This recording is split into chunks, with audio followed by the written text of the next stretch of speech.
Florence Foster Jenkins is a new film from director Stephen Frears. Meryl Streep stars as a New York heiress and socialite whose terrible singing voice doesn't stop her from becoming an opera singer. The Hollywood Reporter calls the film a warm-hearted celebration of single-minded amateurism. I am pleased to have the stars of the film, Meryl Streep, Hugh and Simon Helberg, and director Stephen Frears at this table to talk about Florence Foster Jenkins. So, describe her singing voice to me, and then tell me how you recreated it. Well, she was famously the worst singer ever to sing at Carnegie Hall. Yeah. So her singing voice... Can you hear it on YouTube? Oh, yes. Quite a lot of her. Yeah. A lot of her arias. Too much? Yes. At the same... So you start to laugh. Yeah. At the same time, she breaks your heart. Yeah. Because she's so courageous. Yeah. She wanted it so badly. Yes, and she was a woman of such spirit and such will. She was terrific. But is that quality good that she had, the sense that I want to do this and the hell with what critics might say? Well, that's what you Americans do, isn't it? I don't know. I'm British. We don't behave like that. You said that she was the perfect amateur. She was. I mean, I think that she did. When she said, music is my life, I think that was partly true, and partly she was animated by her love for Bayfield and his support in letting her follow her dreams and try her best to express herself. I mean, most lives are curtailed. She had plenty of money and plenty of support to make a fool of herself and also to do... So this is a guy who married to her, has a mistress, has a relationship. Does he love her? Yes. Or is it simply opportunity? Well, you are allowed to wonder. That's the question. Yes, and I'm glad you brought it up, because that's what we sort of want the audience to ask themselves, at least for a part of the film. Right. And then we want them to gradually learn the truth, which was indeed the truth that we now know empirically, because we researched the historical characters. I read his diaries and read his letters. These two genuinely adored each other in this long 35-year marriage that wasn't quite a marriage because they never actually remembered to get married. But there was massive love, albeit that it was a relationship with a very unorthodox, very modern kind of shape. Yes. They understood each other's... Well, again, my character makes that argument to Simon's character during the film. He finds out that I have this mistress, and I say, "Oh, you don't know, really." Simon is her accompanist. Yes, he plays the piano for her. Right. And he's shocked to find that what he thought was a happy marriage, in fact, I have a mistress. But as I explained to him, no, we have an understanding. Florence has an understanding. But really, it's more me convincing myself than the actual truth. Okay. Yeah. I have an understanding that I am not going to understand it. I'm not going to la la la la la la la la think about it. Was it hard for you to learn to sing this?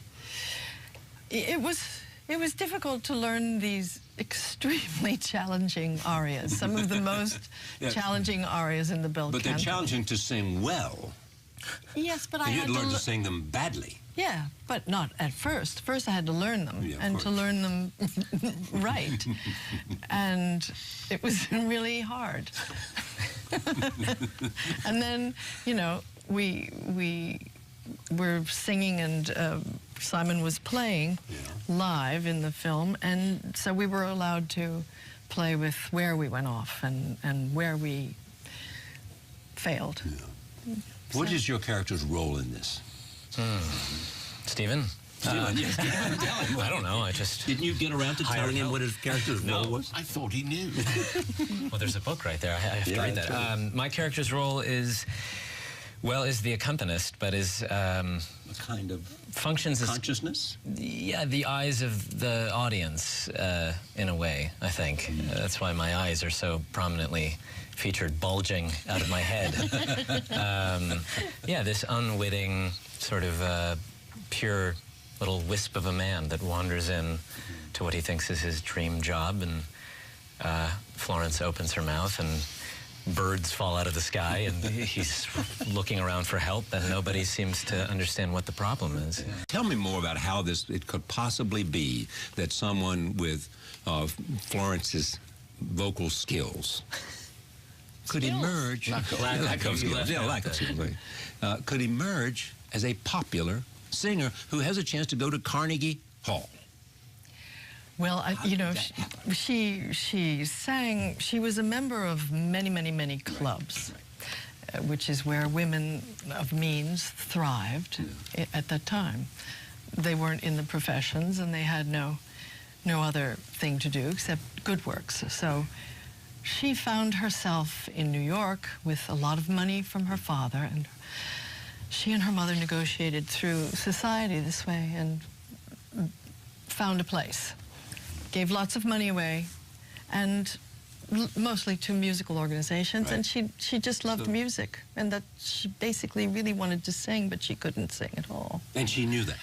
Yes, and she launched little private concerts at these salons that she would give, and but at a certain point, at 76 years of age, she decided to make her debut, which ended up being her farewell concert at Carnegie Hall. Bought the hall. Yeah. See, this reminds me a little bit, and I don't know how you may know about this story. It's Gil Kaplan, who was turned out to be a very good conductor, for not universally viewed that. But this guy had a magazine. He had come to New York. I mean, he lived in New York and went to school at Duke and then came back to New York. Had a magazine which made him rich called The Institutional Investor, which was about what big institutions do. He fell in love with Mahler. And Mahler's second, the Resurrection Symphony, fell in love with it, and therefore set out to, he's now deceased, died maybe last year. He fell in love with this. It meant more to him than anything he'd ever heard it at Carnegie Hall, and set out to become a conductor, to conduct this one symphony, nothing else. And went and conducted in London at the London Symphony, with the London Symphony. And spent the rest of his life, he would occasionally play this, would pay for the halls, and had critics who said he did a good job, and he only knew that one symphony. Now, some of the people who were conductors, who were music purists, said, this is not fair, this is not right. But there was a touch of Florence in him, in that but he did it well, this one symphony. But I'm sure people recognize, as I think they did maybe in Florence, that it was equal parts bad singing, but that aspirational zeal, that sort of wonderful, pure desire to share this thing she loved, and to wear elaborate costumes and do a little dance if the mood struck her. One of the most fun things you've done in a while. Fun would be the word you use. Yes, absolutely. Yes, it was. It was. I think it was the spirit of the woman, and it's sort of, you know, there's a sort of a toxic cast over the world currently, and it's wonderful to encounter people who believe in love and art. Yes. And these are the saving graces of civilization. These people here around the table. When you said toxic cast, I was... Oh, I didn't... A toxic cast of the conversation around the world. Yes, exactly. Exactly. So, but what made it fun was simply the fact that these people believed in... You had a collaboration here about things that mattered. What made it fun was that I made people laugh on the set, and I could look around and the cameramen were going like this. Everybody, she can make people laugh. Yes, that's I mean, right. she could have very well done comedy all her life. Yes, absolutely. I don't know about that. Yes. She found the comedy in Maggie Thatcher. Well, I do a mean Donald Trump. I heard about this. Can you do it now? Nope. Why not? I'm saving it. What? The inauguration. So, is this film about her ambition in the end, or is it about something else? Her ambition, gosh. Gosh. It doesn't feel, doing it, it didn't feel like ambition. It felt like an embrace. Yeah, spirit. An embrace of the audience and of the people who she was sure wanted to hear this. And they did. And they did. Yes, so she wasn't wrong. But for what reason? An unfortunate thing happens, or happens in the film, which is that she makes a record Yes. While I'm away, I haven't got my eyes on her. Well, he's with the girlfriend. I'm with the girlfriend, and she releases it to a radio station, and of course everyone goes mad for it because it's so funny, and everyone's calling in and saying it's the best thing I've ever heard, and they all want copies, and Cole Porter wants a copy, and poor old Florence didn't understand it was because she was funny. She thought it was because she was They were great. laughing at it rather than appreciating the music. Yeah, and that's why she decided to have a big concert at Carnegie Hall. But what's important about what you just said to me is it explains his relationship. He was the enabler, the protector, all of that. Yes, that's right. He's the sort of Machiavel. But she protected him, too. Absolutely. He was not a very good actor. That's right. And she had to hide the Was he a failed reviews. actor? He had nowhere to go. There were not very good reviews, and she just destroyed them. Yeah. You know. She just didn't let him see them. No, because the people were wrong. She believed in him. I don't doubt he believed in her. And I'm sure he had sort of a tin ear himself, so whether...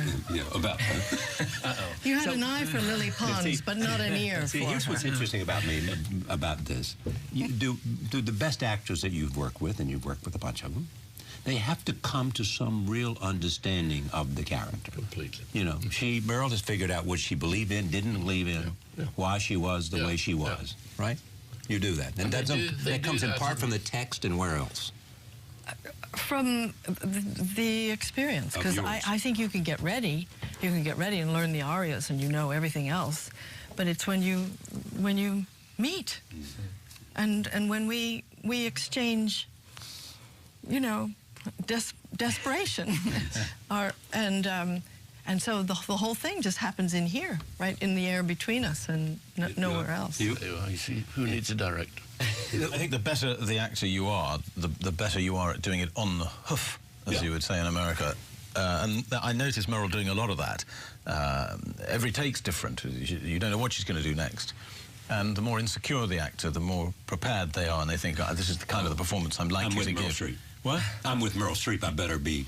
Is that what you're saying? Yes, kind of. And but the more insecure an actor is, the more they've pre-prepared it, and they're liable to give exactly the performance they've been practicing in the bathroom mirror.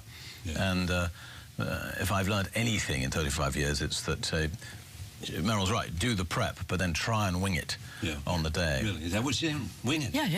Yeah. My other thing about acting I know nothing about, which is the idea, do you deliberately want to do it differently each take? Or you simply want to take, well, the way I did it, I'll just try to do that one more time and make it a little bit better? Or do you view this as an opportunity to just... I don't even think about it that way. What do you think about it then? How do you think about it? I just think of, you know, he lobs me the ball, I throw it back. I don't know where he's going to throw it this time. But you don't, if you anticipate that, you're dead. The thing's dead. It's like a dead thing. See, she can't even say dead without giving it some dead thing. I'm just saying, right? Isn't that it? Yeah, it's incredible. I mean, doing scenes with Meryl is... It makes the life come out of you, because there's... And Hugh, too. I'm not trying to... No, I picked up the slump. But, It was a slight. It was a slight. No, I took it that same way, too. It was a You light. didn't sing as many numbers. You didn't do as many numbers with him.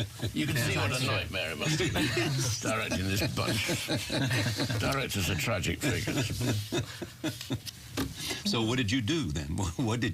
What was your role here? I went to my trailer. You went to your trailer?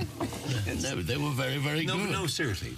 They were very, very When good. you've got these talented three people... You shut up. No, you do more than shut up.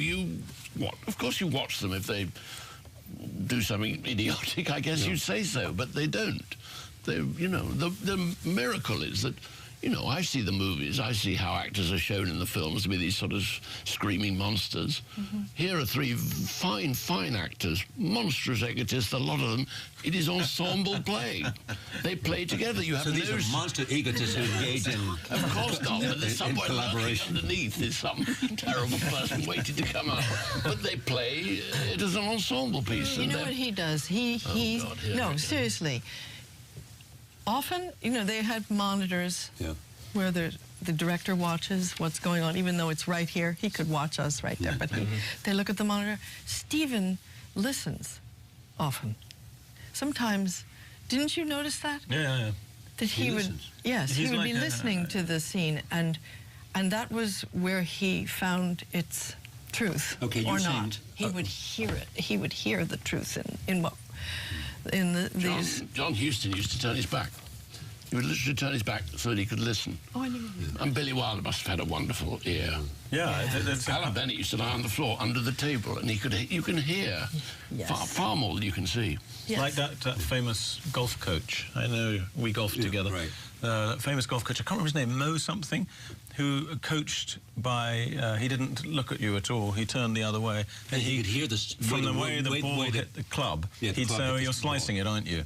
Yeah, and he could make adjustments. Because you can hear a great shot. I mean, you can feel it, but you can really, it sounds different. Yeah, in tennis too. You can hear same thing. solid. Yeah. When you, what are you looking for?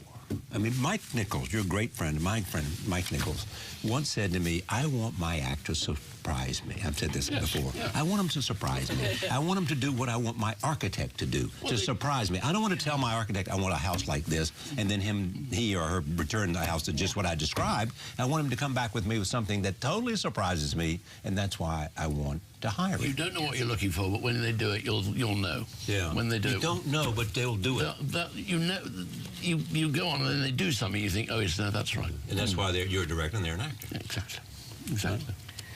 Yeah. Exactly. I couldn't do that, what he does. Oh, why couldn't you? Oh, I don't know. I just... So you have never thought about it for a second?